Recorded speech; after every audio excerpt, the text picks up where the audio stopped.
Hi, this is Regeline Sabat, also known as Gigi. You're listening to Walk With Me podcast. My guest today is Tonja Anderson-Dell.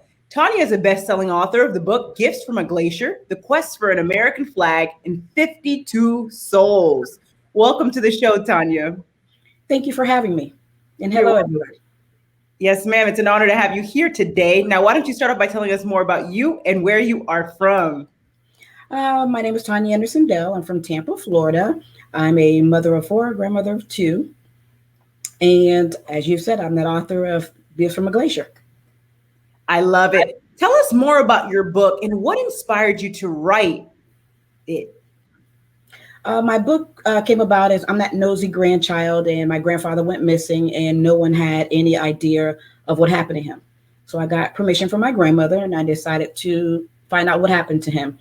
And my book stemmed from my quest of finding my grandfather and the other 51 men that died aboard a C-124 Globemaster plane that went missing in Alaska in 1952.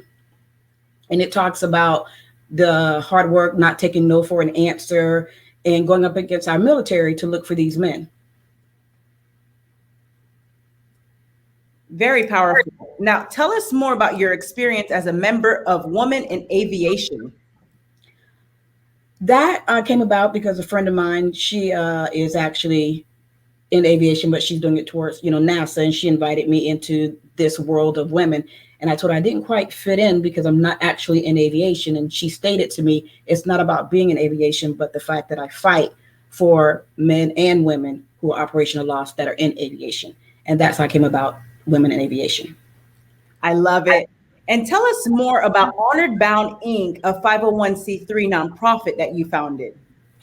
Honored Bound came about because after looking for my grandfather and the other 51 men, I noticed that there's a void within our government that doesn't look for operational lost servicemen and women. And what that means is a lot of people think when a serviceman or woman goes missing, they consider them MIA or POW, that a group in Hawaii looks for them, but that is not the case.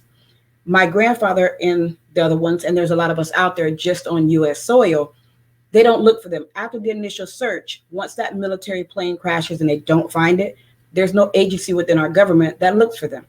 So I started Honored Bound because I'm honored bound to hold the military to not leaving our fallen behind. And what I do is I advocate for the families, and I also look for those missing military planes. Absolutely amazing. And tell us more about the major challenge that you had to overcome in your life. For me, the challenge is when I first started my quest was, I'll never forget a story. It tells you a little bit about your faith, is my husband and I had given our kids the best Christmas we possibly could have ever had. And that was in December. In January, we lost everything. And I mean, everything, the total apartment. And the fireman came out and asked us, is there anything that you want? And I told him if the room is still standing, I would like the American flag that the military had given me in honor of my grandmother. And if it was there, I would like it. Well, when he went in there, the fire burned the entire apartment down, but around the chest that my grandfather's flag sat on. And also was my documentation that I had collected for all the years from 1999 up until 2000. And for me, that gave me the faith that God wanted me to do more. So my grandfather's plane was found in 2012. It was those documents that made it through the fire and his flag that allowed me to do what I do today. Absolutely inspiring. And now, what is your best advice to the audience for walking with purpose and living a life of happiness? For me, walking with purpose and living happiness is, for me, it was finding something that was missing in my life. I was, turning 50, going through something, and just lost my husband. And I knew that he was my biggest fan, and keeping me walking through faith was not taking no for an answer. The military told me no plenty of times, and I didn't take no for an answer. And eventually I kept knocking on the right doors, and I kept squeaking the wheels. And we're now today, 44 of the 52 have been found. And there's 3 planes that have been found currently right now with me not taking no. So that is my purpose for what I do today. I love it. And what are some of the projects that you're currently working on? Currently right now, I just came back from Madison, Wisconsin. One of the men who died in a plane with my grandfather, he came home after being missing for almost 70 years. Next month, I'll be in Alaska looking for 2 missing planes. One is a Canadian Pacific plane going from the Yukon all the way to Anchorage, Alaska. and it went off course, and it was in 1951.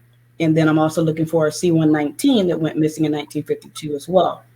And then I'll also do a follow-up. One of the C-119s we did find, we're going to do a Passover to see where things are, to show the families where things are today, since our military did not do boots on the ground this year like they promised them. That is incredible. Tonja, thank you for being a guest on Walk With Me podcast. Now, where can the audience find you? They can find me at my website, honoredbound.org. They can find me on Facebook. I also have a page that says Tonja Anderson-Dell that tells you a little about me and all my quests. And if you want to look for the book, it is also giftsfromaglacier.com. And it tells you a little about my story and my fight for that book. I love it. Ladies and gentlemen, make sure to check out Tonja on all of her social media platforms and her website. And Tonja, thank you again for being a guest on Walk With Me podcast. You have a great day. Thank you. And thank you for having me. You're welcome. Bye-bye.